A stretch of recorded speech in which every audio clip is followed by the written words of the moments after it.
If you feel like you're soft for feeling bits and pieces of grief, or maybe you're empty nesting right now and you're kind of struggling your way through it, that's actually a sign that you're struggling to feel the natural emotions that are involved with change. And if you reject those, trust me, it's not going to be easy to overcome this.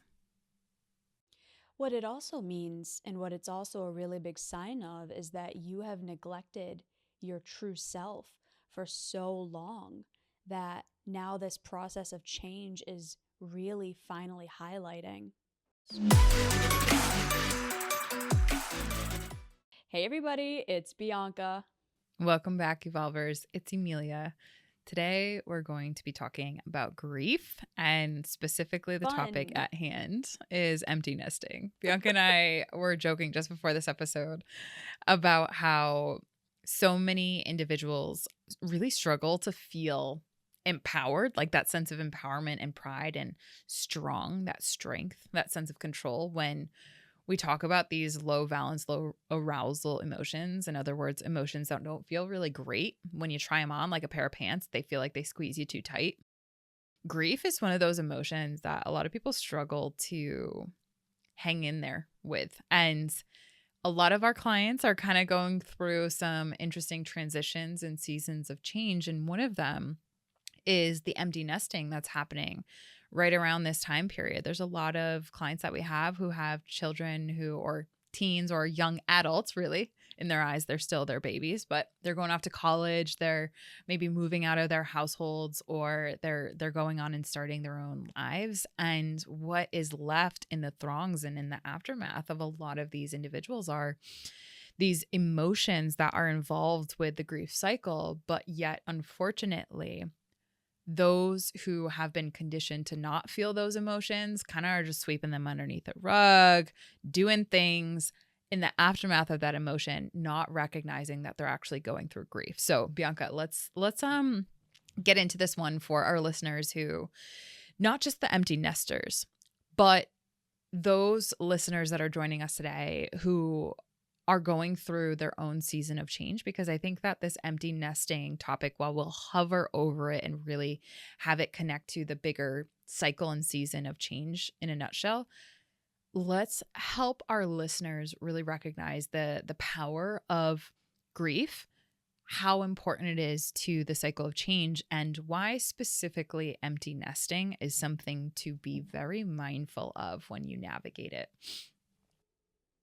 Where do you want to start?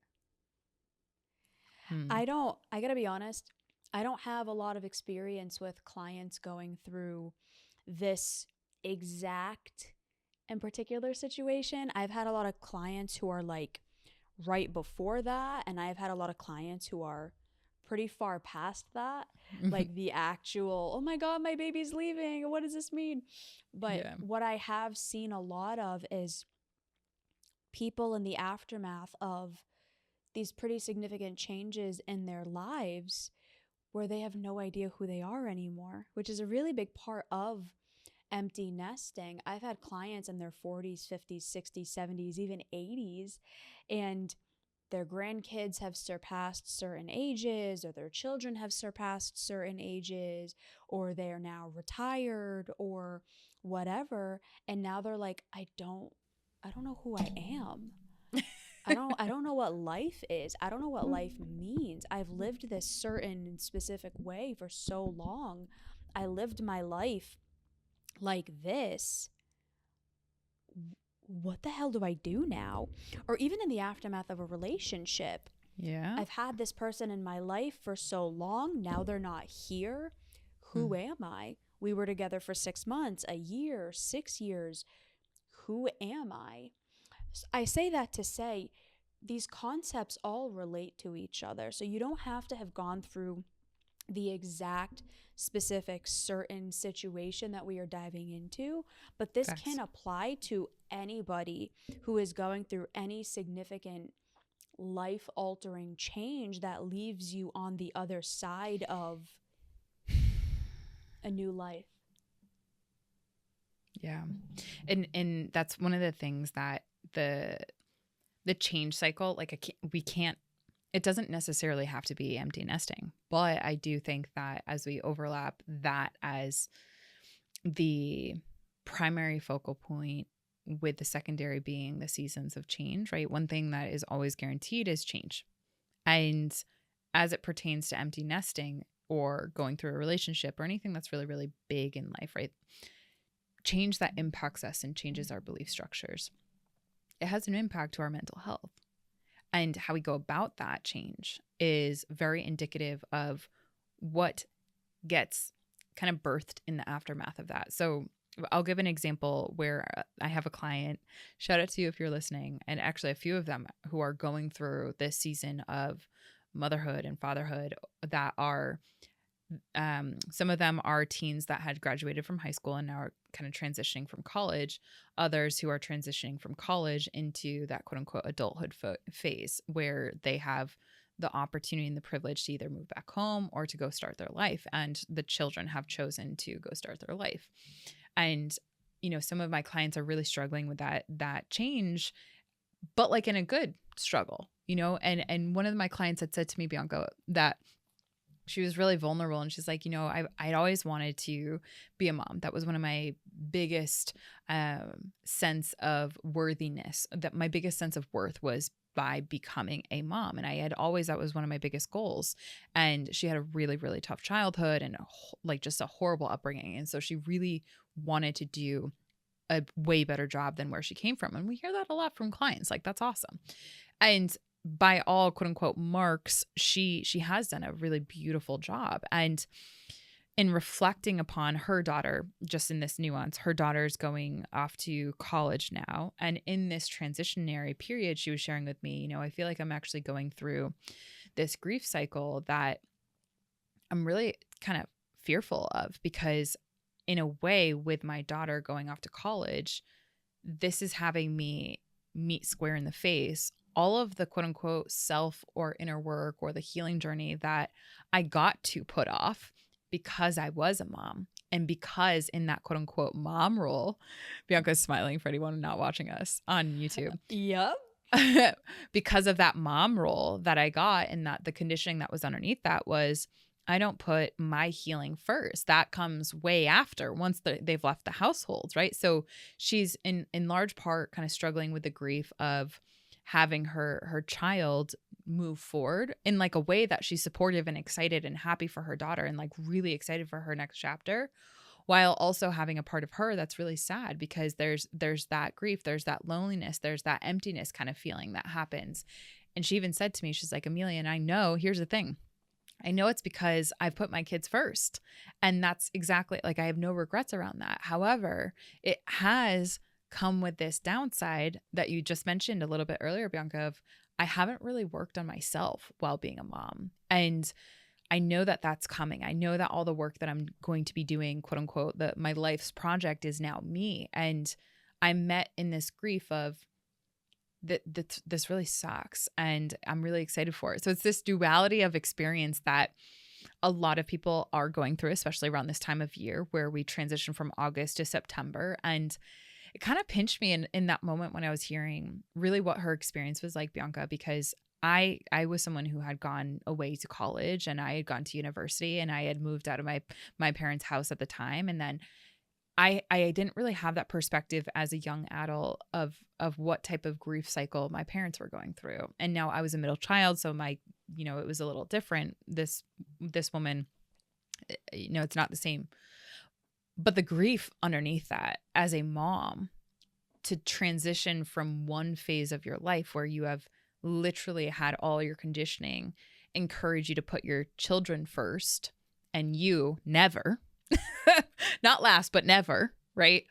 That transition period has really brought in this wave of loneliness, this wave of depression, this wave of sadness, and of that quote unquote empty feeling. And so she had said to me, and I'll kind of wrap on this. She said, if I wasn't working with you, Emilia, I think I would really have struggled to fight off the depression that I see a lot of people around me, a lot of parents around me really going through, but trying to cover up. And I said, I think that's really indicative of what is very common in this world. When we experience grief, a lot of us a lot of us will have this moment, and specifically her generation, of distancing from her emotions because that sadness, that hurt, all of those low valence, low arousal emotions, you're considered weak for actually feeling them, right? Through the conditioning that you got. And so if you were to actually name that you're going through a grief cycle, or even just name any of what that actually feels like, then you would be seen as less of a person, when in reality, you are able to work through and fight off that loneliness and that depression by bringing meaning to your experience. And how you do that is by naming really what it is that you're going through, what it is that you deeply feel, think, and believe, and then create that space, that reservoir for the next chapter. In episode 434, we dove into baby trapping and the concept of baby trapping. And by the time that this episode comes out, that came out about a month ago. But we recorded that. So when we're recording this, it came out this week. And I was reviewing it, and I was like, oh, some people are going to be mad at me for what I said, because I was very blunt about my beliefs around the horrible treatment that women get, and that a lot of religions and just mindsets in general that religion kind of reinforces propagate. I want to make this very clear just before I continue what I'm going to say. I am not anti-religion, and I am not anti you believing whatever you believe. If you are a person who has a belief in religion, kudos to you. The reason I am bringing up the things that I am saying is because, number one, I grew up in a very strict religion that taught what a woman is supposed to be and what a woman is not supposed to be. And I've also seen the consequences within my own experience and the experience of clients and other people who have had these very narrow-minded beliefs stuffed down their throat, whether it's backed by religion or not, about a woman's purpose in this world. And Emilia and I are two very empowered women who believe that women should be empowered and should be their own people and should have their own voice. And choice. All of that to say, one of the big dilemmas in empty nesting is you are taught from a very young age, and I'm saying this in reference to what you were saying, Emilia. Please. A lot of women are taught from a very, very young age that your sole purpose on this earth is to be a good little girl, a modest girl/woman, and then to be a good wife and then mother. Your sole purpose is to be a caretaker and to push out babies and to take care of your husband. That is a narrative, whether it's backed by religion or not, that is a narrative that has been pushed for generations and generations and generations. And some people like that. Some people want to follow that. Okay, you have your beliefs, but a lot of people don't. And the challenge is that these beliefs are being pushed onto people, and you're being made to feel wrong, and that there is something wrong with you if you do not believe in that as well. This is where beliefs get dangerous. If I am pushing my belief on you, that is where belief structures get dangerous, rather than allowing people to have the belief that fits for them and what feels right for them and within their family if they are doing it consciously. So what's happening with a lot of women, and I have a client who's going through this exact same thing, very abusive childhood. Her stepfather did not want her, and her mother basically told her, when he's around, you need to pretend you're not here because he doesn't want you. That's so awful. She literally was taught from a very young age, oh, I don't matter, but also I am still required to caretake for this man. Oof. So she ends up with a husband exactly like that, very, very much under the mindset of, you are a woman, I am a man. You do this, and that's it. And I say what goes, and you have to ask me permission to do anything. Mm. So she developed this mindset, I'm a caretaker, I'm a caretaker, I'm a caretaker. She ends up having children, develops cancer, isn't supported throughout any of the cancer because that's not the man's job. The man's job is to provide, but I still expect you to work and you still need to take care of the children, and I'm not going to support you. This is a very extreme case, but like just follow the story. So now her children are older. She's enabled all of them except for the oldest one, who has massive resentment towards her because the younger ones got enabled and she didn't, and she had to fend for herself and she had to become very independent. But now this client is in her 50s, very overweight, incapable of doing anything, has no voice, is in a loveless marriage, doesn't like her husband, but is too afraid to do anything about it. And her children are leaving and she's terrified. And she's like, I don't know who I am. I'm not a person. I've always been this person's daughter or these people's mother or this person's wife. And I don't know who I am. I've never developed a sense of self. Yeah. And this is something that happens, not to that extreme. She's an extreme case, but like this is something that happens with so many women where you are being brainwashed into believing that you're not a human being. You're a baby making machine and you are a vessel to bring life, and you need to take care of that life. And then you need to just take care of your husband when your kids leave because you don't matter. So then the kids leave and your husband kind of doesn't really need you anymore. And you're left like, what the hell is my life? What am I supposed to do? This is when people have a midlife crisis. They end up doing some crazy stuff. They might cheat on their husbands. They might go do whatever. They might complete suicide because they're like, I'm not a person. Who the hell am I? What happened to my life? These are kind of all on the extreme sides, but this happens far more often than anyone wants to talk about.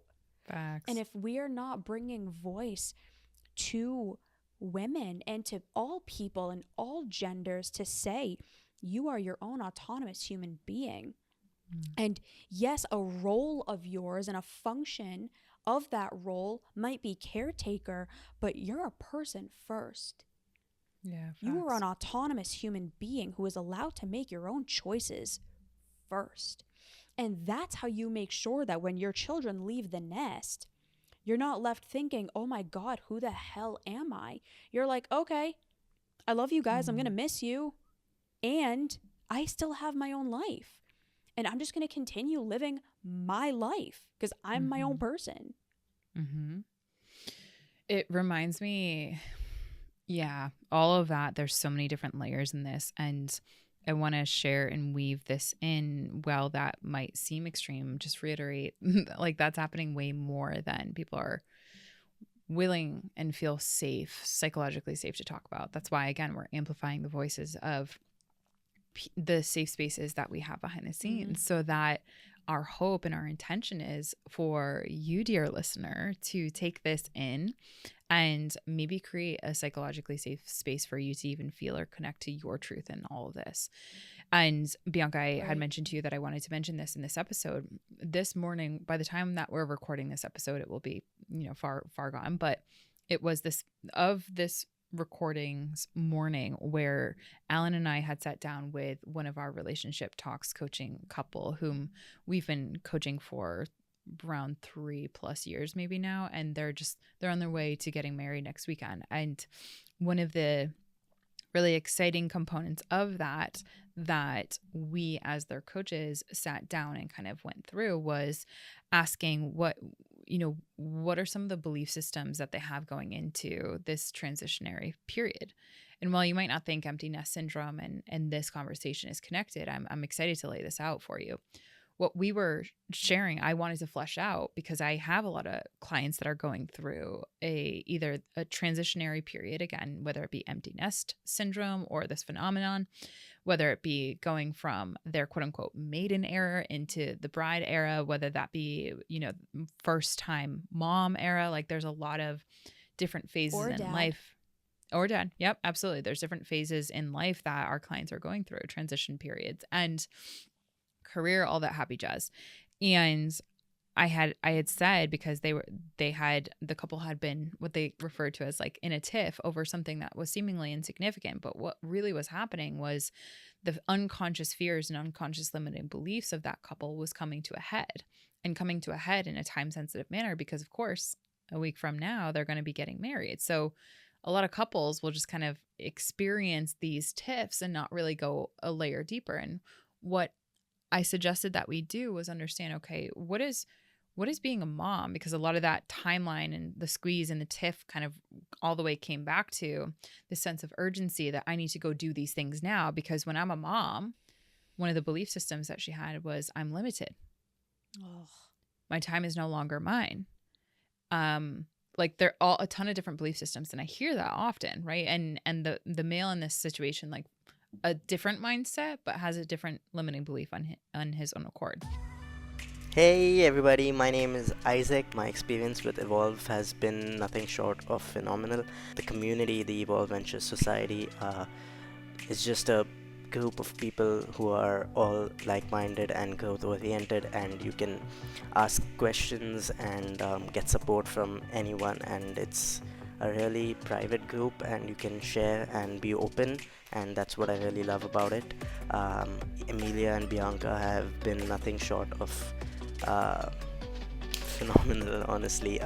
The amount they care about their team members and their mental well-being and their mental health, and improving everyone's self-awareness in terms of being growth-minded and growing to where you want to be. I could not have asked for a better place to be at right now in this point in my life.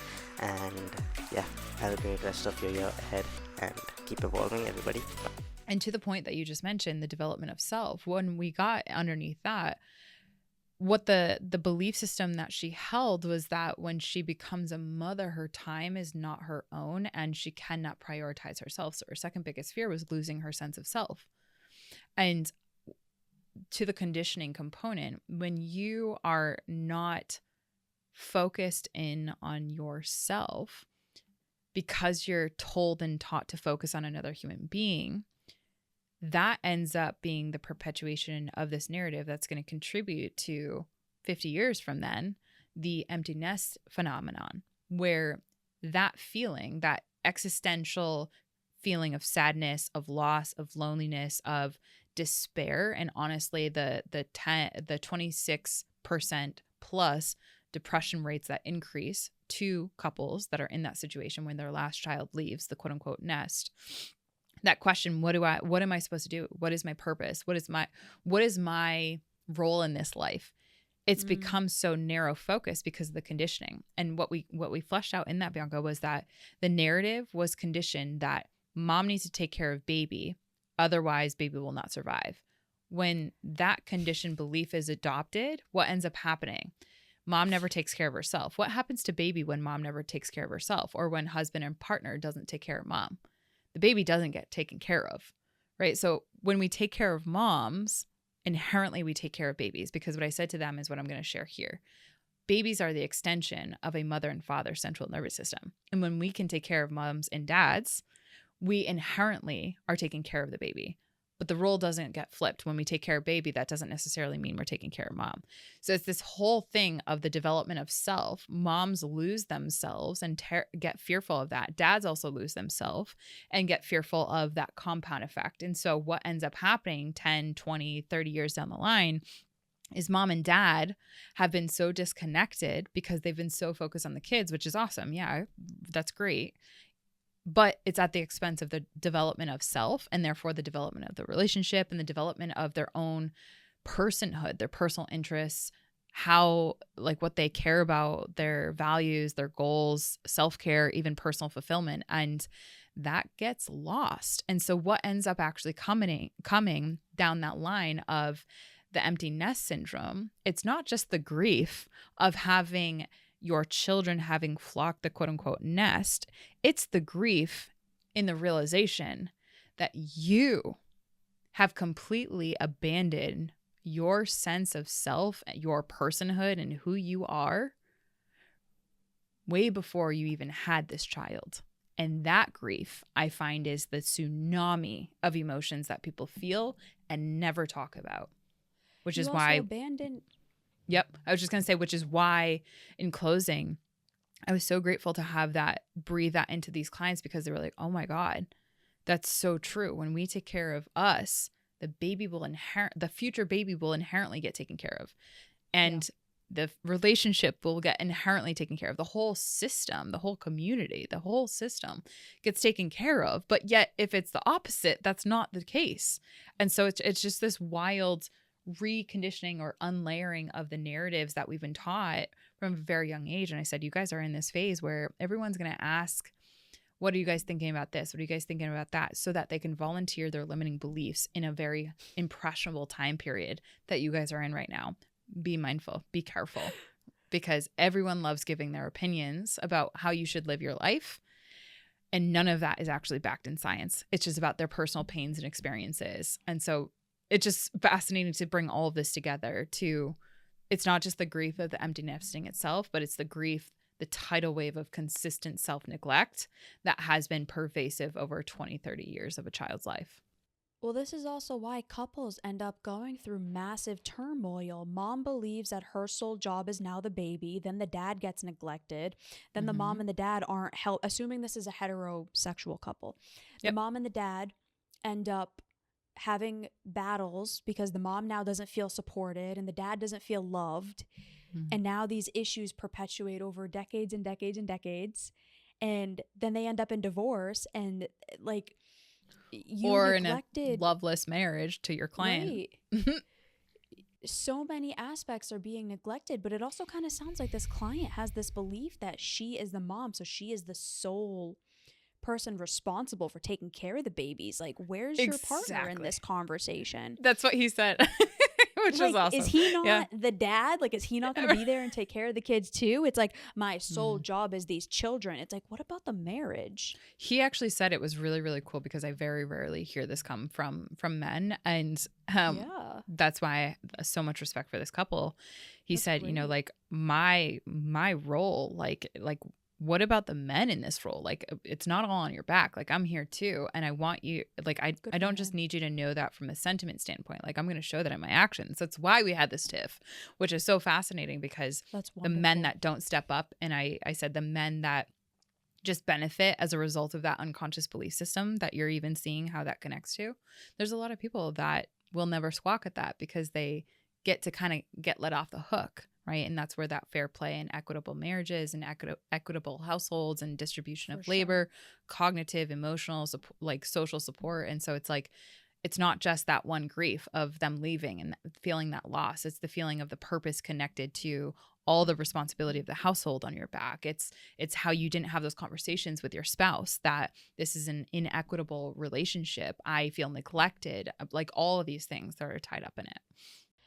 I was preparing so I was taking notes. I'm reading Healing the Shame That Binds You to prepare for the article I'm writing that's dropping tomorrow about shame. Nice. And I wanted to read this quote based on something that you said, and then I have a point. In the earliest stages of life, we can only know ourselves in the mirroring eyes of our primary caregivers. If you are growing up in a home, or if you are the parents of children, they see themselves through you. So if you're not taking care of yourself, and if the relationship and the dynamic in the home is unsafe and unstable, the children learn this over years. So then your children end up learning, I'm not supposed to take care of myself, and then the cycle continues. So you're not only neglecting yourself, you're also neglecting your partner, and then you're also, by proxy, neglecting your children. and teaching them misaligned lessons. So to wrap this in a bow, Emilia, what are a couple of tangible takeaways that our listeners can start to do now? Again, whether it's the literal empty nesting or whether it's any cycle of change, how can people prepare themselves not preparing for the worst, but being proactive in the upstream of when change happens and when challenge happens, I already have a stable core sense of self where I can take care of me and I know the next steps for me. What are tangible things that our listeners can start to do today to ensure that that stable core sense of self, which ultimately is the root of these issues, is actually being cultivated and taken care of? I appreciate this, and I want to have you and I both have a couple of suggestions. One of the first thing is recognizing that your needs matter despite the current belief systems that you have. We hosted and we host for Evolve Group Coaching. We host office hours every single Saturday. And that's the space where safe space, you can pop in, we can talk about content, or even if you just need a space to just be and kind of process, like we hold that space. And today I had hosted that space and one of our group coaching members popped in and she had shared with me, Bianca, that like just when you and I went through the program and there was a very specific segment that we had about needs and how important the needs are. She had said, she's like, I didn't even realize that needs are something that like is something that we have inherently. I thought it was a nice to have or something that you were privileged enough and then your needs get met. And that's someone who's in her mid 30s. And I think that sentiment really echoes the question that you're asking right now, because the more and more we talk about needs at Evolve Ventures, the more I'm hearing, and how this ties to grief is directly related, how much people have this unconscious and rigid belief that their needs do not matter, that their needs and meeting them are a nice to have, not a need to have. And so the first practical tactical would be developing the belief system that my needs matter at the very baseline. And I'm going to get even more specific and clear for our listeners. Your emotional needs matter.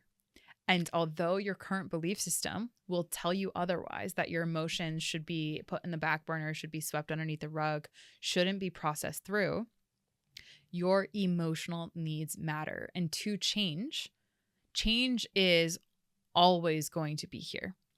If you have a belief that is not my emotional needs matter, you're going to go through change again and again the same way, which is just going to be suffering and sweeping things underneath the rug. You're going to bottle it up and it's going to come out in a physiological symptom down the line that is going to be a physical ailment. It's going to be something that ends up hurting your actual quality of life.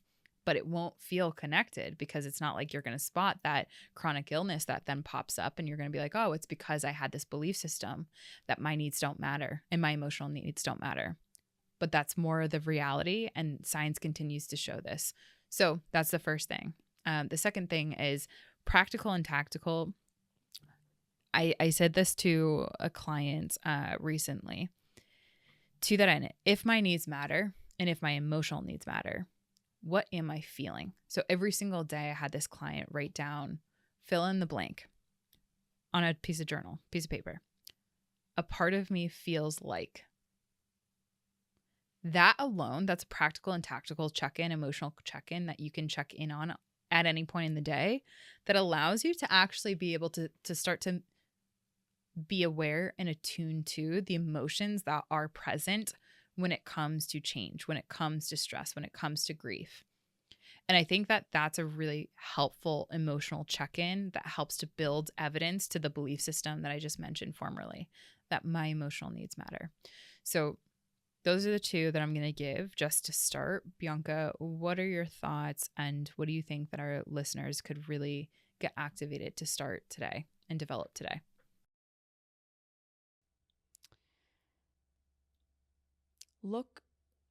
create a habit of looking through your past and understanding, where did the narrative develop that told me that my needs don't matter? And is it actually mine? And do I actually believe that? Or is that just what's been bled into me? Most of the beliefs that we have are not our own. It's beliefs that we have cultivated downstream from the people, places, and things around us. So if you can develop a practice of, why am I thinking this? Do I actually believe this? Like, based on me right now, my current circumstances, do I actually believe this? You're going to start to realize, oh my God, I don't. I don't actually believe this. What I actually believe is blah, blah, blah, blah, blah, blah, blah, blah. That's how you can actually develop a core, stable sense of self. You understand where these broken narratives came from that you never actually chose. You never adopted them. You had to take them on as a byproduct. The last thing that I would give is to integrate this from an embodiment standpoint, meaning activate it on the biochemical, physiological level, which is when you're going through grief, when you're going through any sort of emotion or process, because grief is both it's a verb, a process, and it's an emotion, right? So it comes in waves. It's not linear, just like most emotions. It can come in waves, and how you process it might not feel linear. But when you can create a sense of embodiment or move that emotion through you through movement, whether that be putting on a playlist that helps you actually like move that movement through you, meaning like you sing it out, sing your heart out, right? Or whether you go to a yoga class and really get that hot yoga sweat going on because you're moving that emotion through you. Or maybe it is a drive when you process that emotion and when you're feeling just that sense of grief, and doing something from a physical standpoint to move that energy through you is really, really adaptive, super constructive, and it also helps to support all of what we just talked about. So do something that moves your body in the movement of this emotion, because otherwise it's going to just get stagnant, and a stagnant emotion ends up developing into this kind of tension and constricted feeling that I know actually ends up freaking people out, which then creates a really unhelpful cycle, because then you don't feel like you have control over the emotion. So if you pair this experience or your grief with even just like a nighttime walk with your dog, or, play in the backyard with your dog, like something that gives that grief some place to go, that emotion some place to go from a physical, tactical standpoint, that helps you embody the aftermath, the reservoir of energy that can come when we process emotions adaptively. So with that being said, if this is something that you're struggling with, or you're like, yeah, that sounds like me. Maybe I don't feel like I have a sense of self, Bianca. Maybe I don't feel like I have a sense of self that can really help me understand my emotions. Maybe you're in your 50s and you've never really named this with yourself. That's where you can start now and start today. You're never too old to start the trek of processing through and to really adaptively helping your central nervous system, your belief systems, your needs to get met. And that's where Bianca and I come in. And that's where we make sure every single Saturday we have a time on our calendar that makes sure that it is free and it is accessible to you. We call it Service Saturdays, where at any point in time you could book on our calendar and just dip your toe in, having a safe space for you to be able to actually talk to someone about this, because the talk moves into the walk, and that's where all the glory comes. So, check out the show notes. Our calendar link will be in there. Make sure that you book on our calendars. Get someone in your corner. If it's not us, someone that can help you move through the grief cycle and the grief process. And to that end, I'm going to close with an episode suggestion. If you like this episode and it resonated with you, head over to 338. How are you investing your quote unquote spare time? When we empty nest, when we go through transitions of change, it kind of feels like we have some spare time, and what you do with that can build the next version of you, which is really exciting. So Bianca, closing sentiments, parting thoughts, and episode suggestion. Very nice. We are in the process of creating our Evolve journal. Emilia is betaing it. And Mhm. if I think I heard you correctly, this should be coming out next year, the first quarter of next year. If you want a sample of the PDF that Emilia was referencing that she sent over to a client, you can also send us a DM and say Evolve Journal, and we will send you over that worksheet and that template, and you can start testing it for yourself as well. Mhm. My episode suggestion is 412. Being an adult doesn't mean you've grown. Oh, that's a great All one. right, everybody. We hope you enjoyed this episode, and we'll see you next time. Bye. Bye, everyone.